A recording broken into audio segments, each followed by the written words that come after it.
So guys, nandito kami sa may UP Diliman. So tinitesting ko yung Osmo Action 5. So actually marami akong camera. Meron ako Osmo Pocket 3, meron ako nung maliit, yung Go 3S ng Insta360, pati Insta360 na X4 meron rin ako. Tapos meron rin akong GoPro. So itong video na to is dito sponsored. So ginagawa ko to guys, no, para maging sponsored. So malay mo magpadala sa atin ng camera. Kasi ang mahal ng camera, ang hilig ko sa camera, pero ang mahal-mahal nilang bilhin, no? Katulad nito, Adventure Combo yung tawag dyan. So 27,000 yung bili ko dyan kasi may voucher. Kaya nag-iisipan ko yan kung either yung Insta360 na Ace Pro 2 or itong ang Osmo Action 5. So ano yung naging dahilan? Ba't ito yung pinili ko? Ito.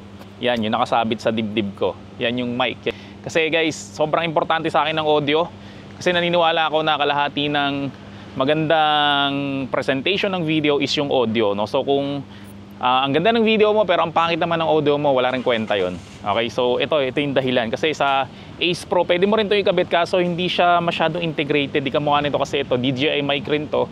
So yung gumawa niyan, DJI mic rin, no? So pareho sila. Tapos ang tinitesting natin dito is yung low light capability niya. Yan, so mag-aalas 6 na. So sa GoPro kasi hindi na to kaya. Tapos sa Go 3S, di rin to kaya. Sa Pocket naman, kaya naman siya. Kaso medyo mahirap dalhin yung Pocket kasi nga meron siyang gimbal, no? So pag tinamaan mo yun, medyo masakit. Kaya gusto ko ng action camera. So magbabike kami ng asawa ko. Ay labas ko lang yung dalawang bike. So ginagamit namin is electric bike. So ang common misconception pag electric bike, akala nila hindi mo to pinapadjak. Okay, so meron kasing isang electric bike rin yung hindi pinapadjak, yung nakikita nyo lagi sa kalye. Itong mga electric bike na ginagamit namin, ito hindi padjak. Kasi pag di mo to pinadjak, dito aandar. Yan, so dalawa, tag-isa kami ng wife ko, black and white. Gawa to ng Xiaomi Himo. So syempre helmet para lagi tayong safe. Itong parang yan ng Xiaomi. So yung mga gusto mag-avail nito, ilagay ko yung link yan sa may description section ng video na to. Pero at least may ilaw dyan sa may likod para iwas aksidente na rin. So meron kasi akong isang vlog na walking vlog yung tawag ko doon. So naglalakad lang ako doon sa mga mall. Kasi ang problema yung mga kamerang ginagamit ko, pangit siya sa loob ng mall kasi wala siyang low light capability. So ang settings ko ngayon ay 4K 60 horizontal balancing. So hindi ko pa ginagamit yung super night mode niya. So mamaya gagamitin natin yung super night mode kung mas maganda ba siyang tingnan. So i-setup ko lang yung bike at syempre yung mga gamit namin. So mamaya pag sobrang dilim na dito, tingnan natin kung ano yung magiging itsura. Okay, so yung kaninang naririnig nyo ay with mic. Ngayon wala na siyang mic, no? Pinatay ko muna para marinig natin yung quality ng boses ko kapag walang mic yan. So syempre, sino pa ba kasama ko kundi magandang asawa.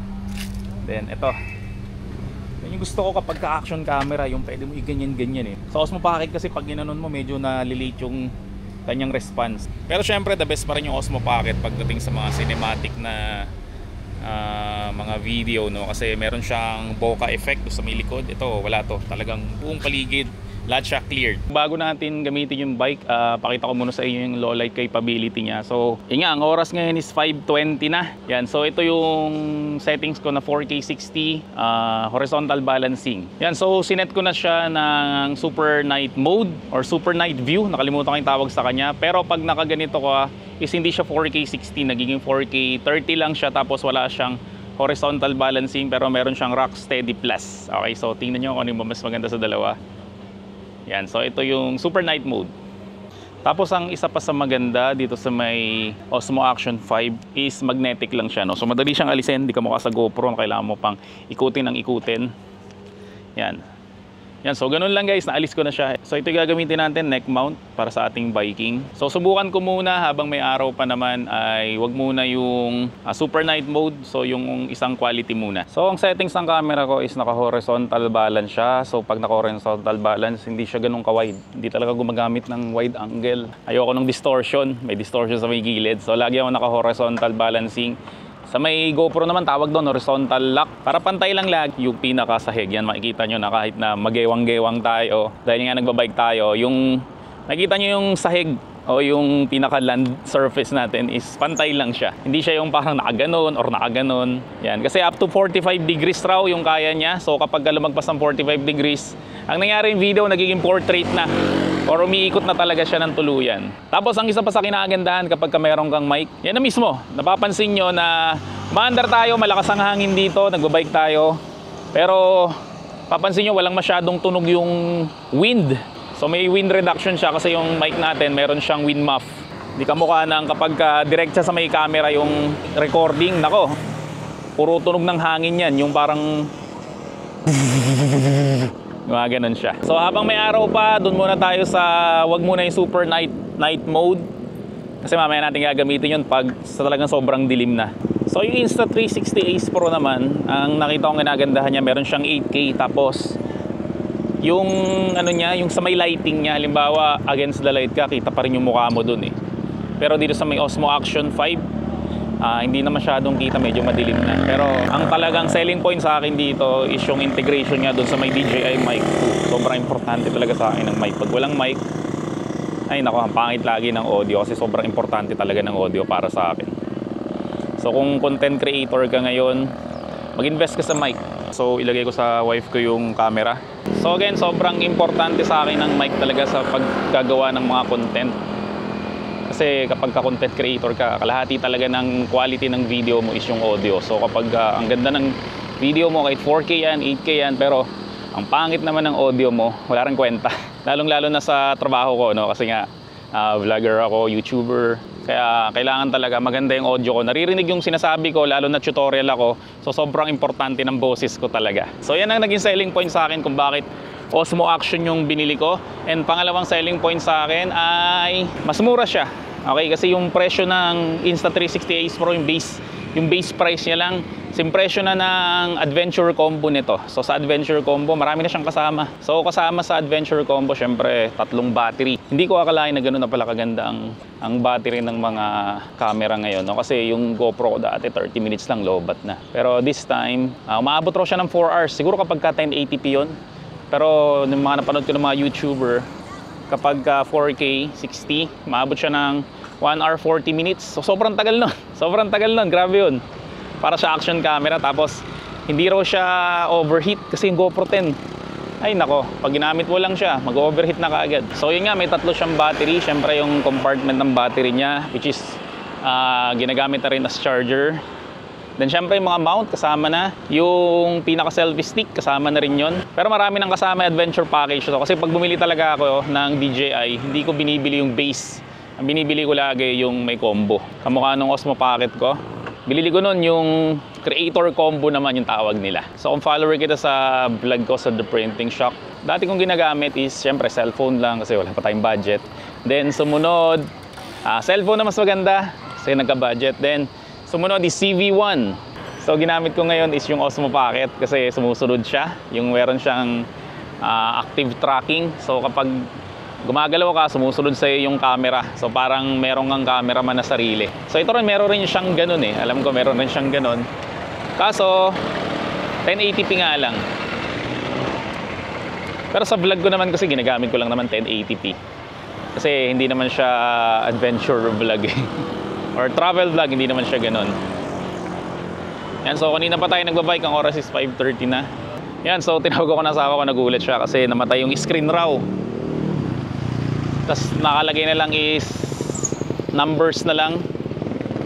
Yung pa sa kinagandahan sa kanya kasi OLED display na siya. So yung mga cellphone na mga high-end OLED display yon. So ibig sabihin nun, kapag yung black is black talaga, ibig sabihin nun patay yung pixel.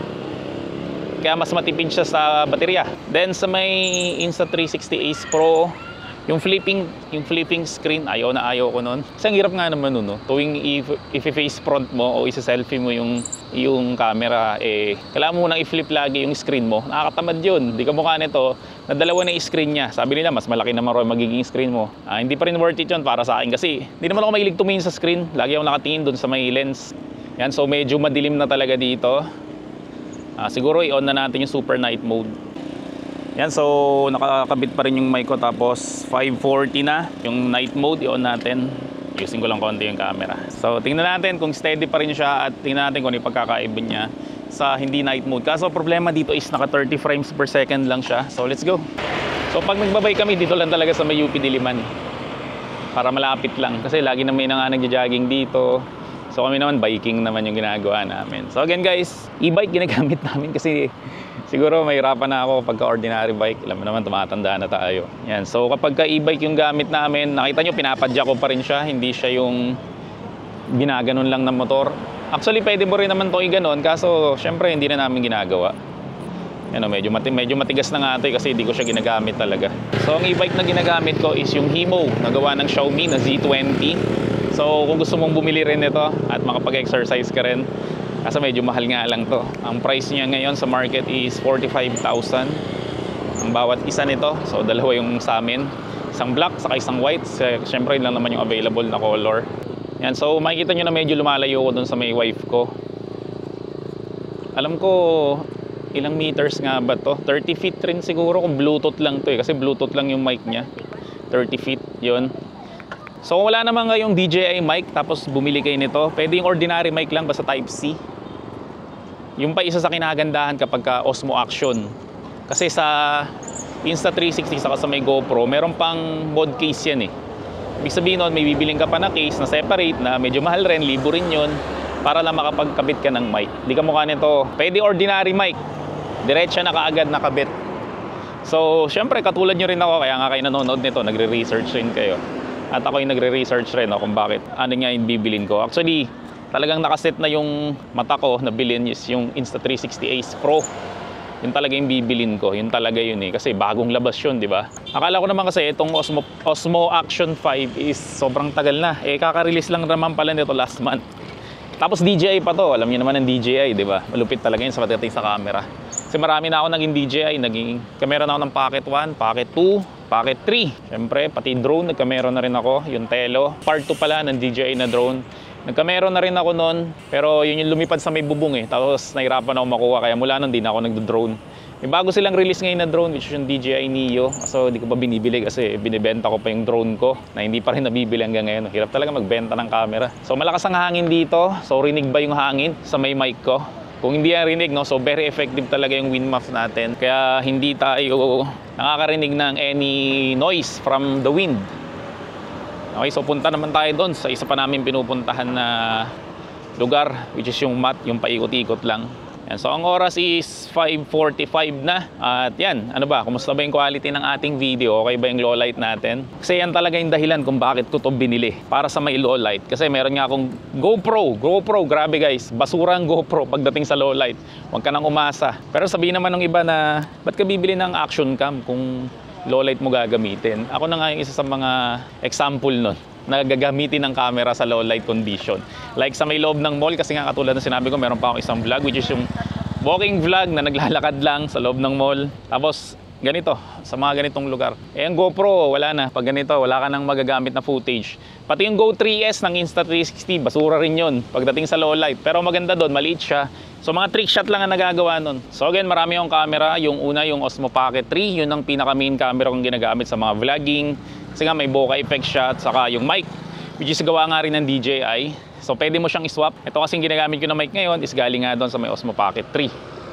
Tapos yung Go 3S naman, minsan dala-dala ko for trick shot lang naman. Yung isa kong GoPro, ginagamit ko siya sa waterproof. Pati yung Go 3S nga rin pala, nagagamit yun sa waterproof. Then meron akong drone, yung HoverX One, yung walang remote. Kasi nga takot ako sa drone na may remote. Kasi pag may remote yung drone, may ako sasakon na mapalipad. Ano pa ba yung mga camera ko?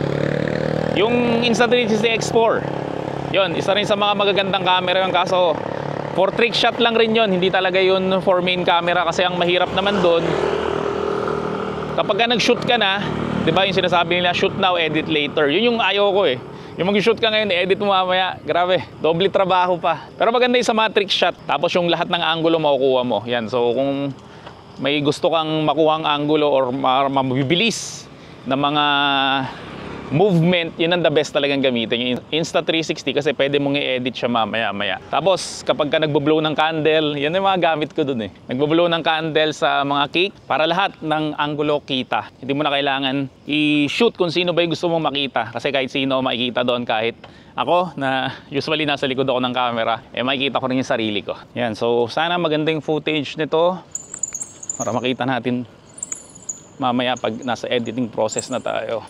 Yan, katulad nito, sobrang walang ilaw dito. So kapag ibang camera, kahit cellphone camera gamitin mo dito, nag-jitter na siya o yung parang kumakalug-kalug na.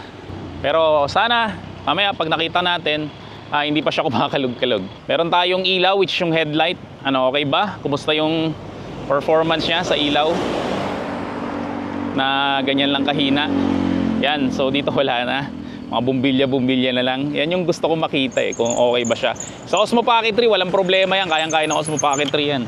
Kaso Osmo Pocket 3 medyo brittle talaga siya. Kasi nga meron siyang gimbal. So yun yung nag-i-stabilize kaya walang jitter ang Osmo Pocket 3. Kasi may gimbal siya eh. Hindi ka mukha ng mga action camera. EIS lang siya o electronic image stabilization lang. Which means na wala talaga siyang gimbal. So software lang yung nag-i-stabilize ng kanyang image. Kaya kapag ka ganitong lugar o ganitong ilaw is nag-jitter talaga siya. Kumakalog-kalog in short. Yan, so dito rin wala na ring ilaw. Talagang sinadya namin na ganitong oras mag-bike para makita natin yung low light performance. So, sana nga lang, sana talaga hindi ako nagkamali ng pagbili. Kasi nakita ko sa review mas maganda yung Insta360 Ace Pro pagdating talaga sa low light. Pero again, kaya ako to binili for the mic. Sobrang importante sa akin ang mic. Wow, ganda pa rin ang langit dito ah. Yan oh, makikita nyo dito yung mukha ko medyo madilim na. Pero kapag sa Insta360 Ace Pro medyo baliwanag pa yung mukha ko. Pero syempre, again, ulit-ulit ako, doon tayo sa may mic. Kaya pag ino-on ko yung mga camera, ang lagi kong tanong sa asawa ko, may mic? Yan, so paandarin lang namin yung ilaw ng mga bike namin kasi again, gabi na. Ako kasi ayaw niya magsalamin. Di raw siya sanay. Tapos yung camera ko ngayon, nakabaligtad siya. So yun yung ginagandahan sa kanya, mayroon siyang auto-rotate. Sa GoPro, alam ko walang ganun eh. Walang ganung option eh. Yung GoPro 10 GoPro 10. Kasi ngayon may 30 na eh. Hindi na ako bumili ng GoPro kasi nga, palpak naman siya sa low light. Yung GoPro 10, wala siyang auto-rotate. So ito, meron siyang auto-rotate. No? So kung kahit baliktad yung camera mo, diretso pa rin yung image mo. Pero madali lang naman gawa ng paraan yan sa pag-i-edit. Pero katulad nga sinabi ko, meron akong vlog na naglalakad lang. Pag yung vlog ko na naglalakad na yon, ang ginagawa ko doon, wala nang edit yun. From camera, diretso na kaagad yun sa upload. So hindi ko na siya ini-edit. Kapag kabaliktad yun, kailangan pang edit, then i-save 4K yun. Natagal mag-save ng 4K. Lalo na kung yung laptop mo is hindi siya kaya niya mag-process ng 4K, no? Kasi meron akong laptop dati. Hindi siya ganun kalakas. Pero yun yung pinakamalakas sa laptop nung 2018. Siyempre naluluma ang mga laptop. So pinapa-edit ko lang kapag 4K editing. Pero yung laptop ko ngayon na ginagamit, kaya niya na yun, yung 4K. Yan, so kita pa ba yung asawa ko? Yan, so ang oras ngayon is alas 6 na talaga ng gabi. Yan, so kita pa ba ako? Yan, dito may ilaw ng konti. Yan, okay no. So tetestingin ko naman siya ngayon, di nagbabike. Naka neck mount, ito, ginagamit ko. Then, try natin tumakbo. So, tingnan natin kung ano itsura niya. Di talaga ako tumatakbo eh. Pero, for the sake of this vlog, takbo tayo. Yan, so safe naman siya. Kahit naka-magnet lang siya. Yan, so kumakalog-galog siya. Yan, so sana stable pa rin to. Hirap ang ginagawa ko. Bigat ko kasi, 190 pounds ako. Pero mas gusto ko talaga masanayan tumakbo kaysa nagbabike. Kasi mas dali ng katawan sa kotse kaysa may bike pa.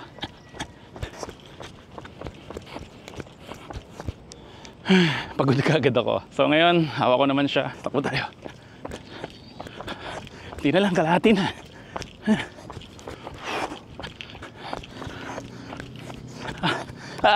Wala pa 200 meters. Pagod na ako. Try naman natin lakad shot. Pero totoo, pagod na ako. Nakakapagod tumakbo kaysa magbike talaga. Let's go. So yung testing na sa akin, 18 minutes recording, di pa rin siya nag-overheat. Sa GoPro medyo delikado na yan. So yung asawa ko naman, takbo raw siya. Yan, so tingnan natin kung hanggang saan yung kaya ng hal, takbo! Yan, so ang layo niya na. Ewan ko, nadidinig pa ako. Yan, so sobrang layo na ng asawa ko. Yan, ito, hindi ko alam kung ilang meters na to. So kung di na to nadidinig, ibig sabihin putol na. Pero dati kasi, ginamit ko yung Osmo Pocket 3. Medyo malapit lang rin, napuputol na rin siya. So hindi ko na-expect na meron pa to. Pero blue pa rin, so siguro connected pa rin naman yan. Yan, nakikita ko na siya. So siguro mga 100 feet na to. Hello, yan. Siguro naririnig pa rin naman ako nito. So guys, yun yung conclusion natin itong Osmo Action 5. So kahapon ko lang siya binili. Kaya kahit ako, hindi ko alam kung ano itsura nito kapag sa low light kasi ngayon ko lang siya tinest. Pero sana ini-expect natin, sana makuha natin. Okay, kasi talagang pinag-iisipan ko kung ito o yung Insta360 Ace Pro. Pero ito yung pinili natin. Dahil nga again sa audio or sa mic. So mamaya edit ko, upload ko para alam nating lahat kung ano ba yung magiging resulta nito. Last testing natin. So ito yung naka super night mode. Yan, so kitang kita pa ba ako? Then ito naman guys yung hindi siya naka super night mode, no? So ordinary video lang siya pero naka 60 fps siya. So sobrang laki pa nagkakaiba. Meron tayo isang bumbilya doon na yellow.